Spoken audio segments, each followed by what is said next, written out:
विधायक बृहस्पति सिंह के खिलाफ सरगुजा संभाग के कांग्रेसियों ने खोला मोर्चा। निंदा प्रस्ताव पारित कर विधायक को पार्टी से निष्कासित करने की मांग।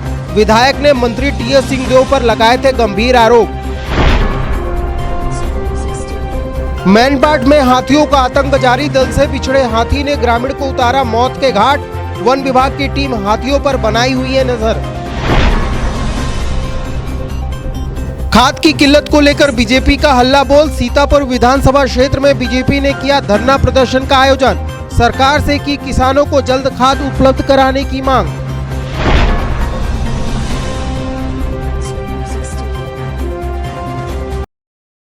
नमस्कार, मैं सुमित और आप देख रहे हैं आवाज। खबरें अब विस्तार से। विधायक बृहस्पति सिंह द्वारा स्वास्थ्य मंत्री टीएस सिंहदेव पर लगाए गए आरोप के बाद सरगुजा संभाग भर के कांग्रेसियों में जबरदस्त आक्रोश देखने को मिल रहा है। कांग्रेसियों ने विधायक के खिलाफ निंदा प्रस्ताव पारित कर उन्हें पार्टी से निकालने की मांग की है।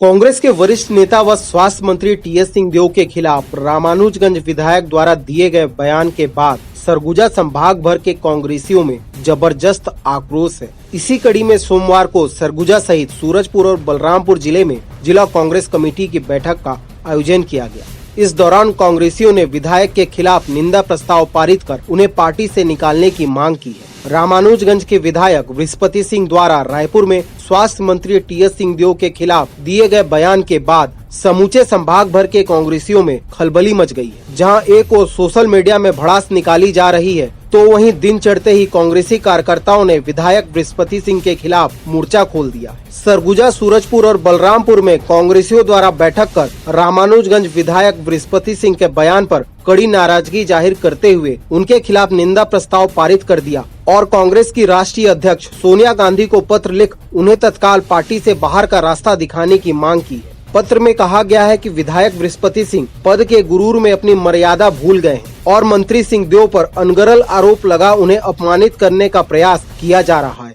जो बर्दाश्त योग्य नहीं है। कांग्रेसियों ने कहा कि मंत्री टीएस सिंहदेव हम सब के प्रेरणा स्रोत व आदरणीय हैं। उन्हें अपमानित करने से हम सब अपमानित महसूस कर रहे हैं। पत्र में यह भी कहा गया है कि बृहस्पति सिंह पार्टी की मर्यादा भी तार तार करते हुए सीधे मीडिया के माध्यम से आरोप लगा रहे हैं। ऐसे में उन्हें पार्टी से बाहर ही नहीं बल्कि उनके इस कृत्य पर कानूनी कार्रवाई होनी चाहिए। गौरतलब है कि अंबिकापुर में एक हादसे के बाद कांग्रेस के रामानुजगंज विधायक बृहस्पति सिंह ने रायपुर में एक प्रेस कॉन्फ्रेंस कर स्वास्थ्य मंत्री टीएस सिंहदेव पर गंभीर आरोप लगाया था। बृहस्पति सिंह द्वारा लगाए गए आरोप से सियासत गर्मा गई है। वहीं सरगुजा संभाग में कांग्रेस कार्यकर्ताओं के बीच बृहस्पति सिंह द्वारा दिए गए बयान को लेकर भारी नाराजगी देखने को मिल रही है। जो घटनाक्रम हुआ है इसमें बेवजह माननीय श्री टीएस सिंहदेव जी का नाम सामने लाया गया है, उससे कार्यकर्ताओं में आक्रोश है और जिला कांग्रेस कमेटी, युवक कांग्रेस, महिला कांग्रेस, एनएसयूआई सभी संगठनों ने यहाँ उपस्थित होकर इस बात पर अपना आक्रोश व्यक्त किया है कि बिना बेवजह घटनाक्रम में कोई दूर दूर तक कोई रिश्ता नहीं था, उसके बावजूद टीएस सिंहदेव पर ऐसे गंभीर आरोप लगाए गए। तो उस बात को लेकर आज ये बैठक जिला कांग्रेस कमेटी द्वारा बुलाई गई है और उसमें सभी कार्यकर्ताओं ने अपनी बात रखी और सब ने आक्रोश व्यक्त किया। और इस तरह की घटनाओं से, इस तरह के अनर्गल बयानबाजी से पार्टी कमज़ोर होती है। अब ये बैठक के बाद जो भी प्रस्ताव आएगा इसमें कार्यकर्ताओं की सहमति से जो भी निर्णय लिया जाएगा उससे हाईकमान को अवगत कराया जाएगा। पिछले रात की जो घटना है, एक पर्सनल झगड़े को उसे राजनीतिक तूल दे के जो बृहस्पति सिंह जी ने जो माननीय महाराज साहब को बेवजह उस घटना से जोड़ा है, वो बहुत निंदनीय है। और आज हमारे जिला Congress committee, block Congress committee की ओर से आज मीटिंग बैठाई गई है और सभी कार्यकर्ता इस बातों से बहुत आक्रोशित हैं और सीधे सीधे जो कई बार कांग्रेस के खिलाफ चुनाव लड़ चुके हों और कई आपराधिक प्रवृत्ति और अपराध दर्ज हों, जिनके साथ में, और वो मान्य महाराज साहब को कौन नहीं जानता, पूरे छत्तीसगढ़ में या दिल्ली तक कोई नहीं जानता कि कितने शालीन हैं और सभी को एक गार्जियनशिप की तरह। और ये भी कहा जाए सच है कि माननीय महाराज साहब के कारण उनको टिकट मिला, ये भी हकीकत है। ऐसे लोग अनर्गल आरोप लगा रहे हैं, इसकी हम घोर निंदा करते हैं। और पूरे कार्यकर्ता, चूँकि कांग्रेस इन सब बातों से कमज़ोर होती है, पूरे कार्यकर्ता उनसे उनके निष्कासन की मांग कर रहे हैं। देखिए, 2 दिन पहले एक साइड लेने को लेकर के एक विवाद हुआ था बृहस्पति जी के काफिला में। उसमें रामानुजगंज के विधायक बृहस्पति सिंह जिस प्रकार टीएस बाबा के खिलाफ अनर्गल आरोप लगा रहे हैं, वो उनके कुंठाग्रस्त मानसिकता का परिचायक है। इस प्रकार का बयानबाजी करके वो हमारे कांग्रेस के मार्गदर्शक, हम सब के प्रणेता टीएस बाबा को बदनाम करने का प्रयास कर रहे हैं, साजिश है। और हम लोग पूरे कांग्रेस जन उसका खुलेआम विरोध करते हैं। और आज हम लोग बैठक करके पूरे ज़िले के कांग्रेसी, सभी ब्लॉकों में कांग्रेस के पदाधिकारी उनके इस कुत्सित प्रयास का निंदा कर रहे हैं। आदरणीय राहुल गांधी जी से, आदरणीय सोनिया गांधी जी से और प्रदेश अध्यक्ष आदरणीय मोहन मरकाम जी से हम लोग सब मांग कर रहे हैं कि ऐसे कांग्रेस को कमज़ोर करने वाले विधायक बृहस्पति सिंह को पार्टी से निष्कासित किया जाए। आरोप तो लगे, अगर इन लोग गलत हैं ये निंदनीय है। अगर इन लोगों के तरफ से कथित हमलावरों के तरफ से अगर कुछ गलत हुआ है तो ये निंदनीय है। इसका निष्पक्ष जांच होना चाहिए, उन पर कार्रवाई होना चाहिए। लेकिन अनाप शनाप उस नाम को लेके आप किसी के ऊपर भी ब्लेम लगा देंगे, और वो भी उस व्यक्ति के ऊपर जो कि साक्षात प्रतिमूर्ति है शांति का। कहीं उनसे न कभी किसी को तू आप लोग सुने होंगे, न किसी को बे सुने होंगे। बिल्कुल संतुलित भाषा का जो प्रयोग करता हो, ऐसे आदमी के ऊपर आक्षेप करना ये गलत है। देखिए, 2 बात है। एक तो उन्होंने ये आरोप लगाया है कि ऐसे मंत्री को निष्कासित करना चाहिए, पद से इस्तीफा देना चाहिए, दिवा देना चाहिए। अगर ये बात पर आप पड़े हो तो हम लोग भी अड़ते हैं। आप एक विधायक हो, एक मंत्री के ऊपर ब्लेम लगाते हो, जो कि गलत है। ये भी अनुशासनहीनता के श्रेणी में आता है। क्यों ना आपको भी पार्टी से निकाल बाहर करने का बात को सोचना चाहिए। आप दूसरे के ऊपर तो उंगली उठा दिए, 1 उंगली उठाते हो, 4 तो अपने ऊपर उठ रहा है। ये निंदनीय घटना है, और अगर इसको बढ़ाने से बढ़ेगा, मेरे समझ से इसको ब्रेक कर देना चाहिए।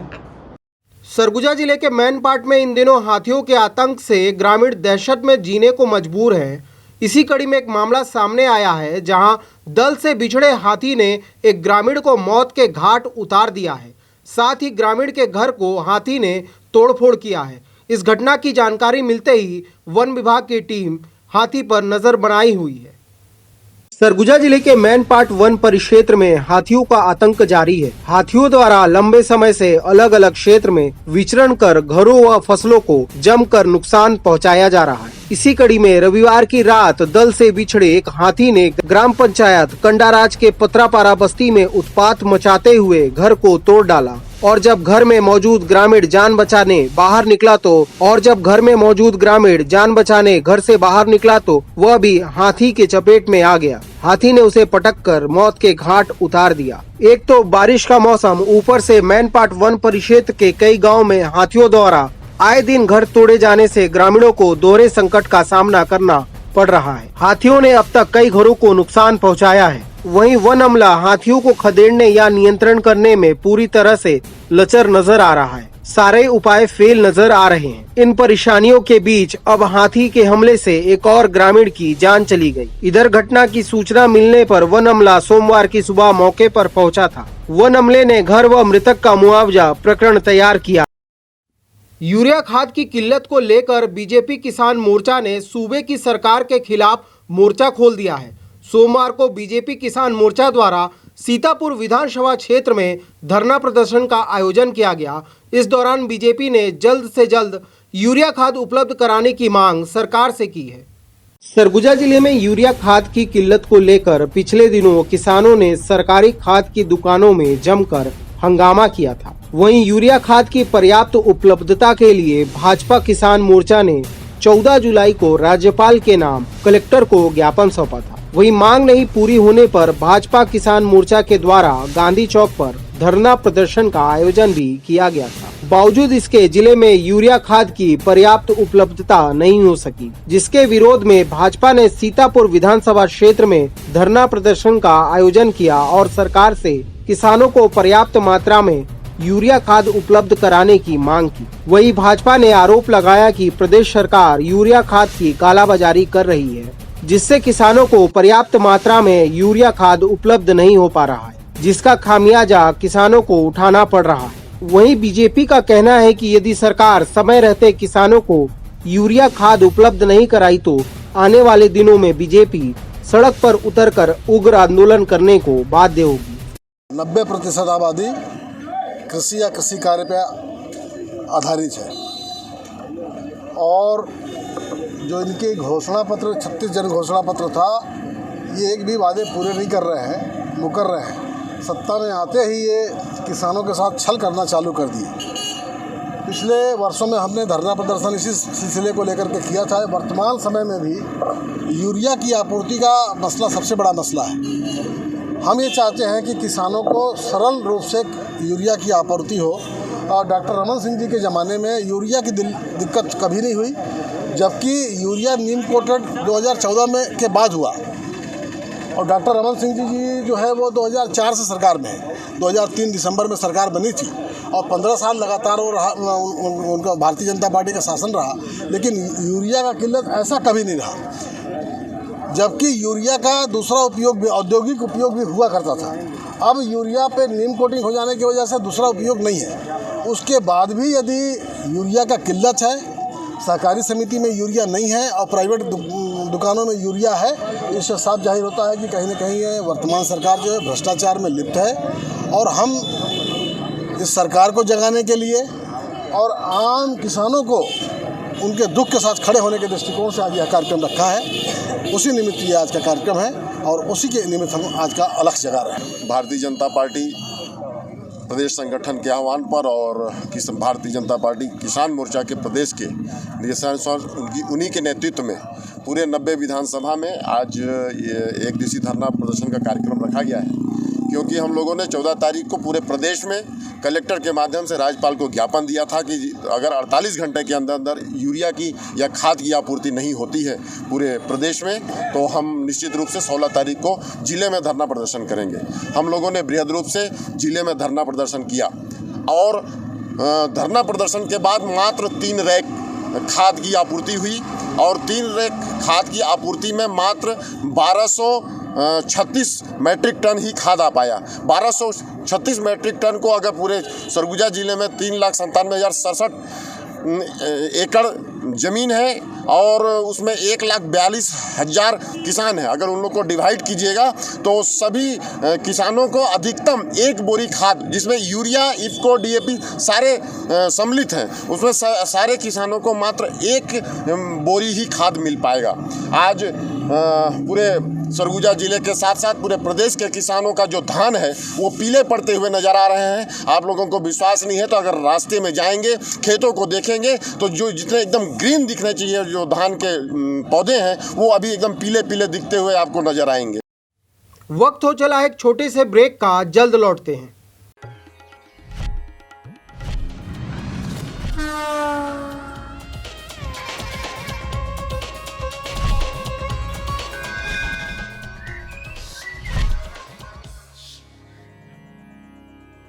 क्या आपको मालूम है कि अंबिकापुर के सभी स्कूलों की ऑनलाइन क्लासेस शुरू हो गई हैं? क्या आपको वर्क फ्रॉम होम के लिए इंटरनेट की जरूरत है?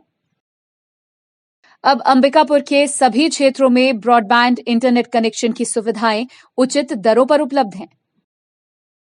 आज ही संपर्क करें वंदे Mahamaya cable network, VM internet service, Alaknanda complex, प्रथम तल, अग्रसेन चौक, अंबिकापुर। मोबाइल 7440765555 9826120239।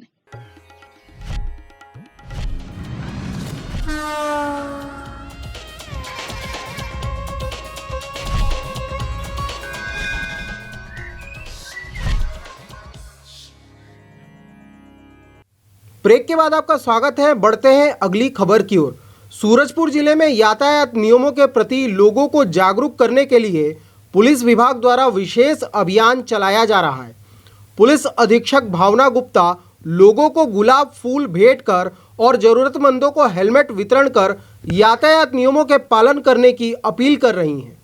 यातायात व्यवस्था के प्रति लोगों को जागरूक करने के लिए सूरजपुर पुलिस की ओर से अनोखा अभियान चलाया जा रहा है। नियम का पालन करने वाले लोगों को फूल देकर सम्मानित किया जा रहा है। हेलमेट पहनकर 2 पहिया वाहन चलाने वाले चालकों और कार में सीट बेल्ट लगाने वालों को खुद पुलिस अधीक्षक ने गुलाब का फूल देकर सम्मानित किया। साथ ही जरूरतमंद लोगों को हेलमेट का वितरण भी किया गया। पुलिस अधीक्षक ने बताया कि सप्ताह भर यातायात नियमों का पालन एवं जागरूकता को लेकर कार्य किए जा रहे हैं, किंतु सप्ताह में 2 दिन शनिवार और रविवार को इसके लिए विशेष अभियान चलाया जा रहा है। उन्होंने कहा कि 2 पहिया वाहन चालकों के लिए सिर पर हेलमेट लगाना उनकी ही सुरक्षा है। इस दौरान पुलिस अधीक्षक ने कई जरूरतमंद लोगों को हेलमेट प्रदान किया। अतिरिक्त पुलिस अधीक्षक हरीश राठौर ने बताया कि जिले भर की पुलिस ने अभियान चलाकर बिना हेलमेट 2 पहिया वाहन चालक, 3 सवारी व बिना दस्तावेज के वाहन चलाने वाले लोगों के खिलाफ कार्रवाई की जा रही है। उन्होंने कहा कि अब तक लोग हेलमेट को बोझ समझ रहे हैं।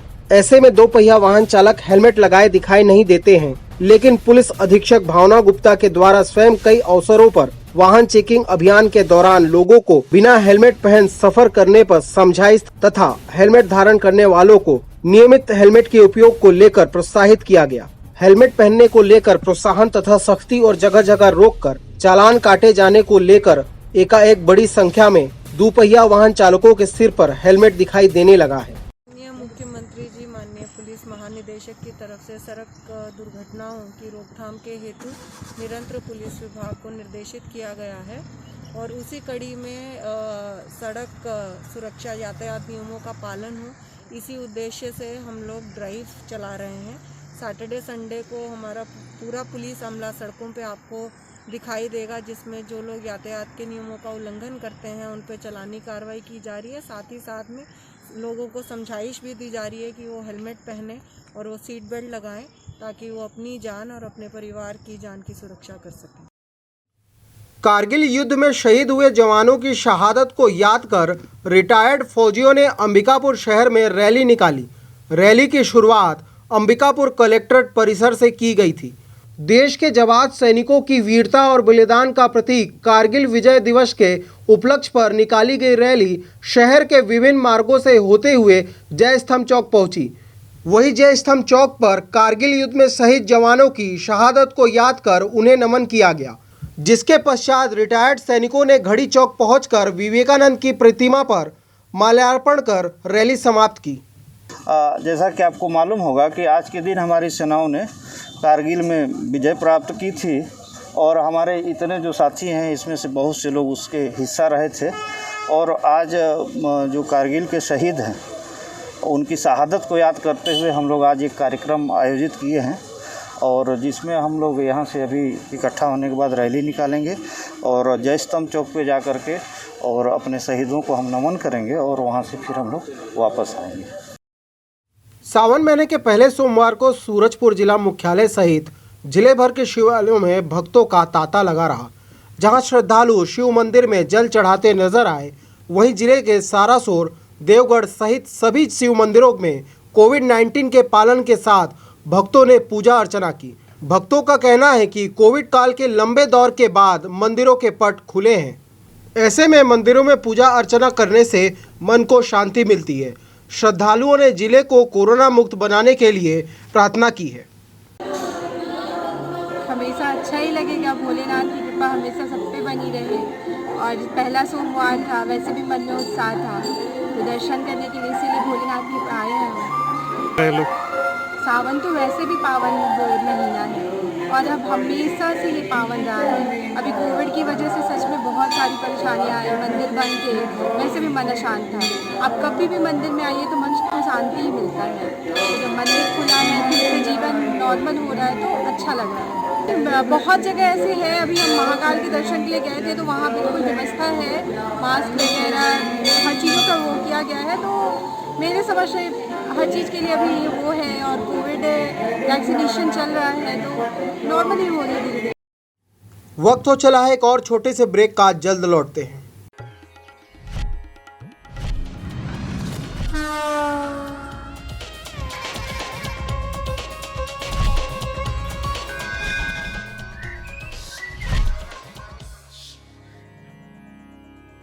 क्या आपको मालूम है कि अंबिकापुर के सभी स्कूलों की ऑनलाइन क्लासेस शुरू हो गई हैं? क्या आपको वर्क फ्रॉम होम के लिए इंटरनेट की जरूरत है? अब अंबिकापुर के सभी क्षेत्रों में ब्रॉडबैंड इंटरनेट कनेक्शन की सुविधाएं उचित दरों पर उपलब्ध हैं। आज ही संपर्क करें वंदे Mahamaya cable network, VM internet service, Alaknanda complex, प्रथम तल, अग्रसेन चौक, अंबिकापुर। मोबाइल 7440765555 9826120239।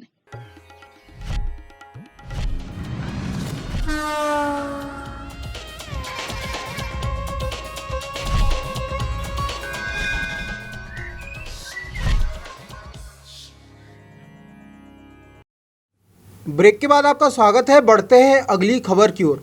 सूरजपुर जिले में एक मामला सामने आया है, जहां 17 साल के एक युवक पर चोरी का आरोप लगाते हुए कुछ दबंगों ने उसकी बेदम पिटाई की है, जिसका वीडियो सोशल मीडिया पर जमकर वायरल हो रहा है। इस मामले में पुलिस ने आरोपियों के खिलाफ अपराध दर्ज कर लिया है। सूरजपुर जिले में एक 17 साल के युवक की दबंगों ने बेदम पिटाई की है, जिसका वीडियो सोशल मीडिया पर जमकर वायरल हो रहा है। यह पूरा वाकया जयनगर थाना क्षेत्र के गणेशपुर गांव का बताया जा रहा है। बताया जा रहा है कि दबंगों ने 23 जुलाई को युवक की बेदम पिटाई की थी। पीड़ित के अनुसार उसे एक मोबाइल सड़क पर पड़ा हुआ मिला था। वहीं आरोपियों ने पीड़ित पर चोरी का आरोप लगाते हुए उसे सूने खेत की ओर ले गए और पीड़ित को बंधक बनाकर उसकी बेदम पिटाई की, जिसके बाद पीड़ित किसी तरह अपनी जान बचाकर मौके से भाग निकला और पूरे घटनाक्रम की जानकारी अपने परिजनों को बताई। इधर घटना की जानकारी मिलते ही परिजन थाने पहुंच गए, जिसके बाद पीड़ित की शिकायत पर पुलिस ने आरोपियों के खिलाफ अपराध दर्ज कर लिया है, लेकिन अब तक आरोपियों की गिरफ्तारी नहीं हो सकी। वहीं इस मामले में एडिशनल एसपी का कहना है कि जल्द ही आरोपियों की गिरफ्तारी कर उन्हें जेल भेजा जाएगा। मैं जा रहा था उधर से घर, तो देखा रास्ते में मोबाइल उसको पड़ा हुआ, तो मैं लिया। उसके बाद लेके गया दुकान में, दिया लॉक तोड़ाने। उसके बाद फिर मैं आ गया। उसके बाद फिर दूसरे दिन मेरे को लेके गए मैं। उसके बाद पूरा हाथ बांध के उसके बाद मारे। कितने लोग मारपीट किए? 3-4 जन में। तो दर्द मेरे बहुत ज़्यादा है। हम लोग गांव के थे, एक जन संजू। ये थाना जयनगर के गणेशपुर सिलफरी का मामला है, जिसमें एक नाबालिग लड़का उनका मोबाइल रख लिया था। उस पर ये 3 लड़के उसके साथ डंडे से मारपीट किए हैं, जिसमें उसका लड़के का MLC कराया गया है और थाना जयनगर में 294, 506, 323 के तहत अपराध पंजीबद्ध करके भी उसकी विवेचना में लिया गया है। और चूँकि जो पीड़ित है वो नाबालिग है, उसमें विवेचना के दौरान JJ एक्ट की धाराएँ भी जोड़ी जाएगी। उसमें आवेदन दिया है, तुरंत FIR हो गई है और उसमें जल्दी से जल्दी गिरफ्तारी भी कर लेंगे। अभी विवेचना के दौरान यदि उसमें लगेगा कि कोई धारा और जोड़ी जाएगी तो वो भी जोड़ेंगे। आजाद सेवा संघ ने छात्रों की समस्या को दूर करने की मांग को लेकर सरगुजा विश्वविद्यालय के कुल सचिव को ज्ञापन सौंपा है। वहीं कुल सचिव ने आजाद सेवा संघ की मांग को संज्ञान में लेते हुए सभी मांगों को जल्द पूरा करने का आश्वासन दिया है। छात्रों की समस्या को देखते हुए आजाद सेवा संघ ने संत गहिरा गुरु विश्वविद्यालय पहुंचकर छात्रों की समस्या को जल्द दूर करने की मांग को लेकर कुल सचिव को ज्ञापन सौंपा है। वही ज्ञापन सौंपने आए आजाद सेवा संघ के प्रदेश सचिव रचित मिश्रा ने बताया कि छात्रों के प्रैक्टिकल परीक्षा की तिथि बढ़ाने और बहुत से छात्रों को 32 पन्नों से अधिक लिखने की अनुमति नहीं दी गई। साथ ही छात्रों के प्रैक्टिकल परीक्षा में बहुत सी त्रुटियां हैं, जिससे परीक्षा परिणाम में दिक्कत हो सकती है। वही समस्या के निराकरण की मांग को लेकर आजाद सेवा संघ ने कुल सचिव से मुलाकात कर छात्रों की समस्या से अवगत कराया और जल्द ही समस्या के निराकरण की मांग की। आजाद सेवा संघ की मांगों को संज्ञान में लेते हुए कुल सचिव के द्वारा सभी मांगों को पूरा करने का आश्वासन दिया गया है। आज हम संत गहिरा गुरु विश्वविद्यालय थे और यहाँ के कुल सचिव से मुलाकात करके छात्रों की जो समस्या है प्रैक्टिकल एग्ज़ाम को लेकर और उनकी तिथि को लेकर, और बहुत से छात्रों को 32 पेज से ज़्यादा लिखने का परमिशन नहीं दिया गया है। इन्हीं सभी मांगों को लेकर हम आज विश्वविद्यालय में कुल सचिव को ज्ञापन सौंप कर मांग किए हैं कि प्रैक्टिकल आर्टिकल अभी हाल ही में अपलोड हुआ है सभी का लॉगिन आईडी में, तो उसकी तिथि को और बढ़ाया जाए और छात्रों का जो 32 पेज से लिखने का ज़्यादा परमिशन नहीं है उसे भी जल्द से जल्द ज़्यादा परमिशन दिया जाए और छात्रों के जो प्रैक्टिकल एग्ज़ाम में बहुत सारी त्रुटियां हैं जिसके कारण उनके परिणाम में दिक्कत हो सकता है, उन सभी त्रुटियों को भी सुधारा जाए और उनके द्वारा आश्वासन भी दिया गया है कि हमारे द्वारा इस सभी मांगों को पूरा किया जाएगा और जो उत्तर पुस्तिका जमा करने की तिथि है उसे भी बढ़ाया जाएगा। फिलहाल बुलेटिन में सिर्फ इतना ही। शहर से जुड़ी खबरों के लिए देखते रहिए आवाज। इस न्यूज के स्पॉन्सर हैं वीएम इंटरनेट, अलकनंदा कॉम्प्लेक्स, प्रथम तल, अग्रसेन चौक, अंबिकापुर, सरगुजा, छत्तीसगढ़।